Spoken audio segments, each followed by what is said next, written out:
vou fazer uma revisão a respeito de pancreatite aguda. A definição de pancreatite aguda é uma inflamação aguda do tecido pancreático causada por ativação, liberação intersticial e digestão da glândula pancreática pelas suas próprias enzimas, tá? Com envolvimento do pâncreas e de tecidos e órgãos adjacentes ou à distância, tá? Ou seja, a pancreatite ela pode cursar não sendo só uma doença somente do pâncreas, tá? Pode ser um quadro que pode levar o paciente a óbito com uma certa frequência, tá? Felizmente, a pancreatite responde em torno aí de 3% dos quadros de abdômen agudo, tá? A etiologia da pancreatite é variável, tá? Pode ser metabólica, pensando em álcool, hipercalcemia, hiperlipidemia, medicações, toxinas, fatores genéticos, ou então mecânicas, destacando-se a litíase biliar, pós-operatório, trauma, CPRE, enfim, as causas são realmente as mais variadas, tá? Para a gente pensar quais são as mais prevalentes: litíase biliar e álcool. Lembrando que a litíase biliar, dando pancreatite, ela acaba sendo mais prevalente nas mulheres, né? E nos homens acaba sendo um pouco mais um fator causal, acaba predominando o álcool, tá? Mas entre eles a litíase acaba sendo a mais prevalente, tá? A fisiopatologia, a gente tem que ter um fator desencadeante, seja esse mecânico ou não. Lesão da célula acinar. A lesão dessa célula ativa a tripsina, e aí a gente vai ter uma ativação de múltiplas enzimas intrapancreáticas, tá?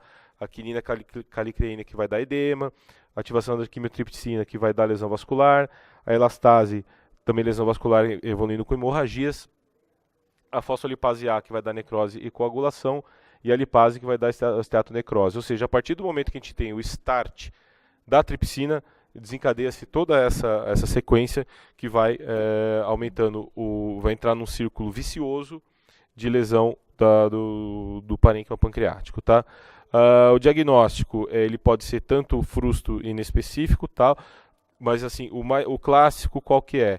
Uma dor abdominal epigástrica intensa e gradual, que vai piorando com o tempo, não tem fator de melhora, irradia para o dorso e é exacerbada pela posição supina, tá? Tanto que é o clássico do paciente que fica em prece maometana, tá?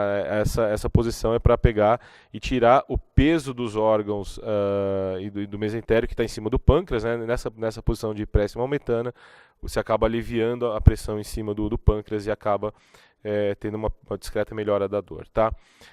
O diagnóstico da pancreatite é eminentemente laboratorial, tá? Para se afirmar. Fazendo a dosagem de 3 enzimas, a amilase, a lipase e a tripsina elastase. Cada uma delas tem uma certa particularidade, né? A amilase, que é a mais facilmente encontrada em qualquer hospital, o aumento dela depende do grau de pancreatite, tá? Diferente da lipase, tá? Ela inicia-se em torno de 12 horas após o aumento dela, 12 horas após o pico de dor, tá? E permanece em torno de 72 horas, normalizando-se em uma semana, tá? Como eu falei, ele é bem acessível. A lipase, ela é bem mais específica para pancreatite, tá bom? A amilase, faltou falar, que a amilase também pode ser encontrada em casos de cialodenite, tá? A lipase, ela aumenta bem mais precoce em relação à amilase, tá?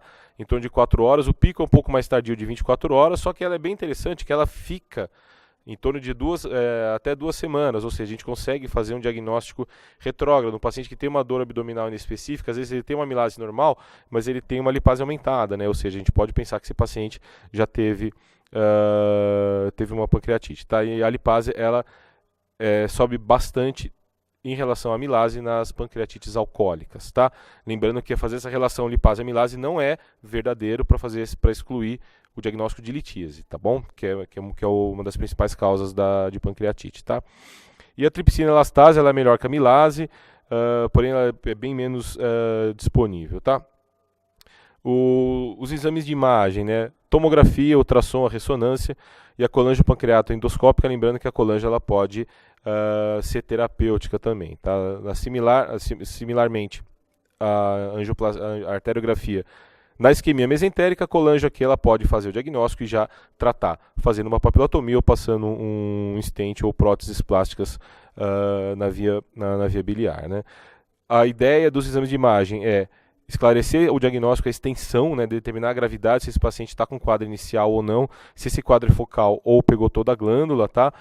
Estimar o prognóstico, né, principalmente os critérios de Baltazar, que são critérios tomográficos, eu não vou me aprofundar neles, tá? E detectar complicações, principalmente na evolução dessa pancreatite, tá? O papel do ultrassom é o primeiro exame feito quando o paciente tem essa suspeita, ou já está com o diagnóstico laboratorial estabelecido. Ele serve para confirmar o diagnóstico e principalmente para buscar o agente etiológico, que no caso é biliar. Então temos que procurar barro biliar, microcálculos que são mais prevalentes, litíase coledociana. Feito o diagnóstico de pancreatite, o ultrassom, a gente consegue fazer um estadiamento acurado a depender da interposição gasosa, tá? E principalmente para detectar ou seguir as complicações, eu vou falar um pouco mais para frente, que são as coleções ou pseudocistos ou as necroses, tá? Porém, na pancreatite, a gente vai achar um pâncreas normal em torno de 20 a 30%, tá? Quando existem alterações, elas são variadas a depender do grau, tá? Mas de um modo geral, o que a gente vai ver? Qual que é a mensagem? A gente vai ver um pâncreas de dimensões aumentadas, difusamente, tá? Redução da ecogenicidade do parênquima pancreático, tá? Eventualmente a gente consegue ver alteração focal, aí o diagnóstico é com lesões focais malignas do pâncreas que já foi abordado. E também a gente consegue ver as alterações adjacentes ao pâncreas, por exemplo, com pequenas coleções líquidas, ou principalmente na fase inicial, densificação, ou seja, uma hiperecogenicidade da gordura mesentérica. Tá? Só para a gente dar uma retomada na anatomia, vesícula biliar, o cístico, o ducto hepático, o comum direito e esquerdo, aqui o colédoco. Quando a gente tem o cálculo, falando mais em cálculo, que ele pega e desce, se ele impactar aqui, o paciente pode ter colangite, se impactar aqui, ele vai ter uma colecistite. Se ele impactar abaixo, na papila duodenal, ou abaixo da inserção do vírus, esse paciente vai evoluir com uma pancreatite, porque a gente vai ter uma estase das enzimas, e aí as enzimas pancreáticas vão refluir para o parênquima e vai ter um acometimento do parênquima, tá? Lembrando que a gente não pode esquecer que tem a papila duodenal menor, onde desemboca o ducto de Santorini ou o ducto pancreático secundário ou acessório. Aqui um ultrassom de pâncreas normal, tá? Os achados, aqui a gente vê o processo assinado.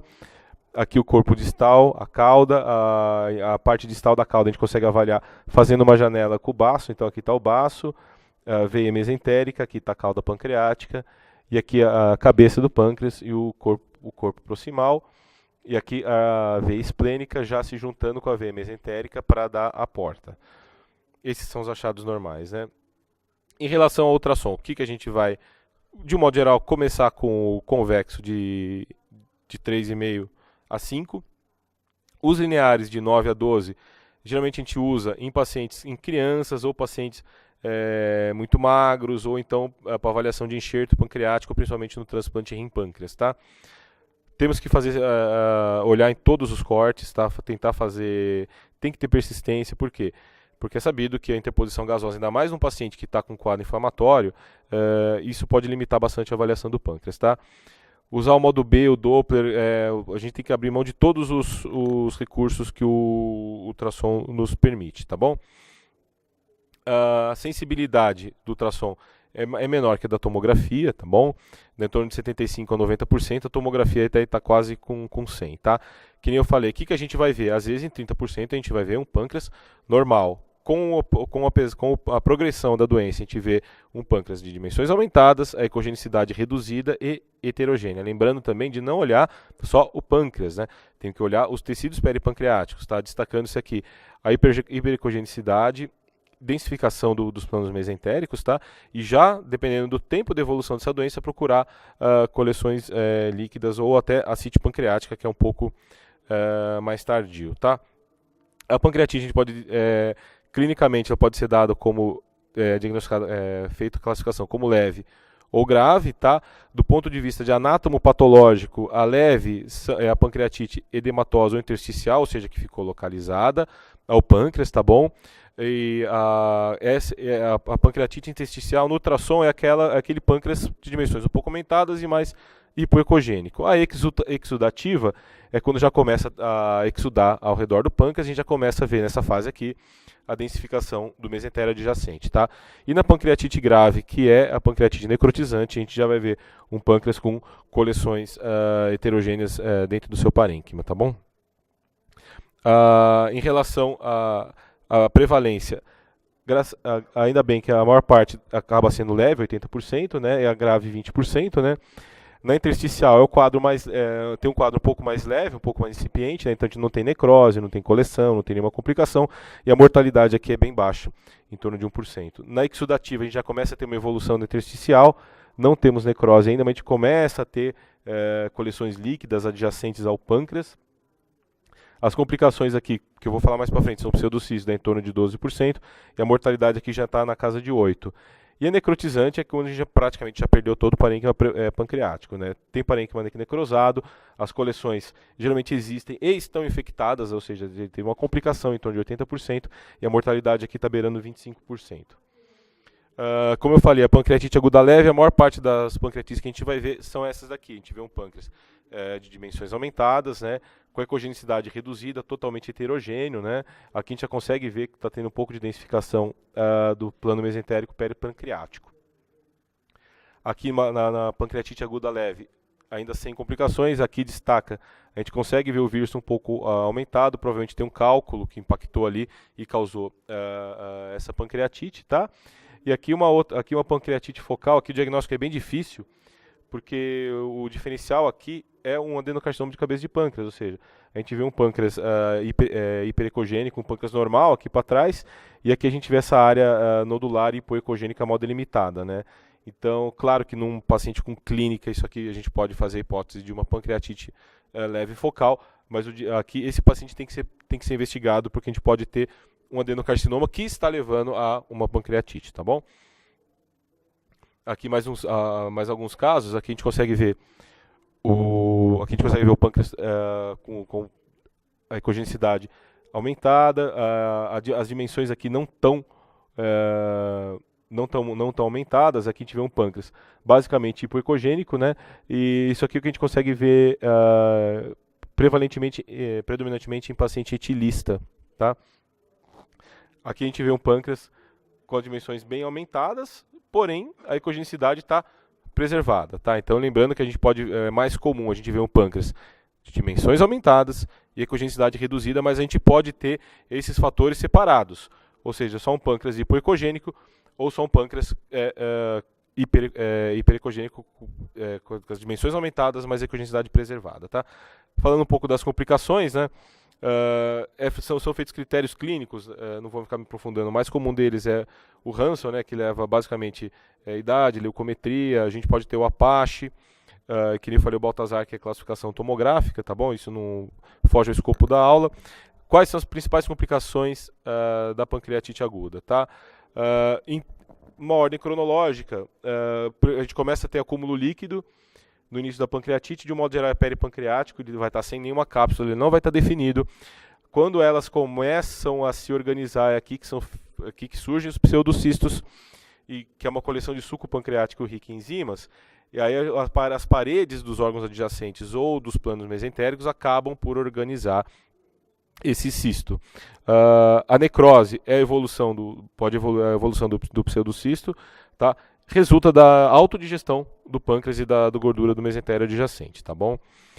E isso vai ter uma prevalência maior quando tem uma descontinuidade do vírus, ou seja, isso no pós-operatório ou por conta de um tumor ou uma pancreatite que levou à rotura do mesmo, ou seja, a gente vai ter o vírus que vai ficar drenando para fora do pâncreas, para fora da drenagem normal, que seria para o duodeno, né?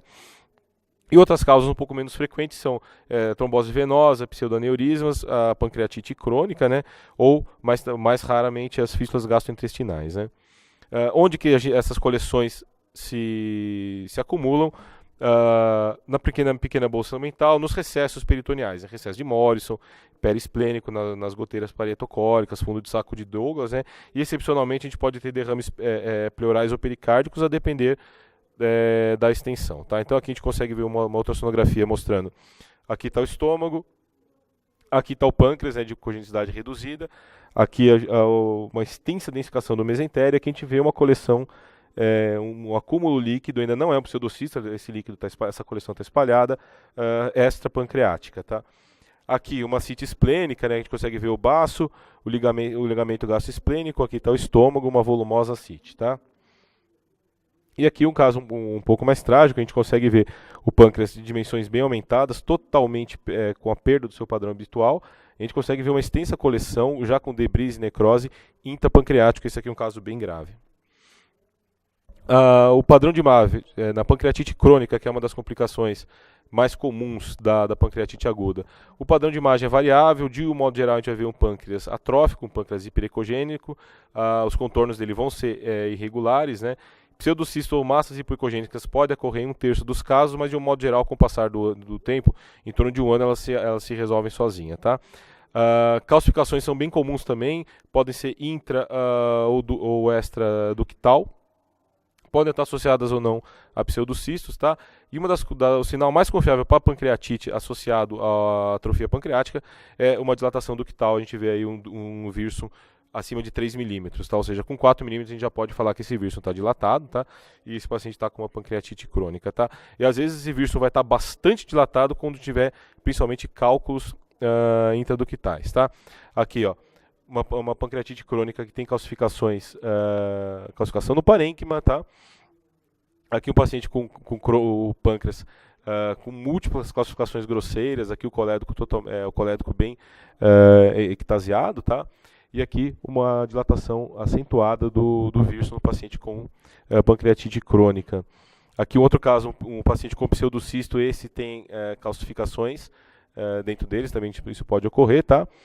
E aqui um paciente que tinha uma massa na cabeça pancreática que levou a uma pancreatite crônica, né? Ou seja, o pâncreas de dimensões bem reduzidas, o Wirsum bem dilatado, a gente tem essa massa aqui, a gente consegue ver um dreno biliar colocado por CPRE. Em relação às complicações vasculares, a gente pode ter pseudaneurismas ocorrendo em torno de 3 a 10% das pancreatites agudas, tá? A mais comum, a artéria mais comumente afetada é a artéria esplênica, e 30% da gastroduodenal. Tá? A trombose do sistema porta pode ocorrer em torno de 30 a 40% das pancreatites agudas e tende a se resolver sozinho, porém ela pode levar a sinais de hipertensão funcional, hipertensão portal, dando uma hipertensão portal pré-hepática, tá, ok? E pode ser associada ou não com áreas de infarto. Aqui um caso muito grosseiro, a gente vê uma imagem em yin e yang da artéria esplênica, né, a tomografia confirmando uma esplenomegalia muito grande, né, e o fluxo compatível com o padrão que a gente espera dentro do pseudoneurismas, né. Os pseudocistos, eles têm contornos bem definidos, né. A ecogenicidade pode ser variável, eles tendem a ser hipoecogênicos, tá. De um modo geral, eles são persistentes, eles podem, a depender do tamanho, fazer um efeito de massa, tá. Essa pseudocápsula ela tende a demorar o tempo médio de 6 semanas, tá bom? E pseudocistos com diâmetros de mais de 6 centímetros são aqueles que mais dão complicações. Quais são essas complicações? Rotura do cisto e principalmente infecção deles, tá? Ou seja, um pseudocisto com mais de 6 centímetros, esse paciente já é candidato a uma abordagem percutânea, tá ok? Por exemplo, aqui a gente consegue ver um pseudocisto com bastante debris, aqui com a parede bem espessada, tá ok? E sempre quando a gente vê essa imagem aqui, não é obrigatório fazer o estudo Doppler, porque, como a gente mostrou, isso pode ser um pseudoneurisma, tá ok? Só um pouco mais rápido, aqui um pseudocisto na cauda do pâncreas, não tinha nenhuma complicação, tá? Aqui, esse pseudocisto estava dando compressão da via biliar, a gente consegue ver comprimindo a via biliar e a porta, tá ok? E aqui um pseudocisto muito grande, ocupando praticamente toda a área do hipogastro e rechaçando o rim. Lembrando que o pseudocisto é sítio frequente de infecção, assim como a necrose. A necrose é bem menos prevalente, tá? Então, assim, paciente com pseudocisto e com necrose, esses pacientes têm que ser seguidos, tá ok? Ou então abordados de cara, porque a chance de ter uma complicação aqui é muito grande e essas complicações são bem graves, tá? Principalmente na necrose infectada, tá? ela pega e acaba evoluindo com uma CIV, com translocação bacteriana, CIVD, e a mortalidade, que nem eu falei, em torno de 80% desses pacientes que têm necrose infectada. Como eu falei, às vezes pacientes se beneficiam muito de abordagens minimamente invasivas. Esse caso aqui foi um caso lá do Einstein, um paciente com esse pseudocisto, se eu não me engano foi o Dr. Raal que abordou, que foram retirados aí 6 litros de pus, né? E a queixa desse paciente era uma massa abdominal e febre.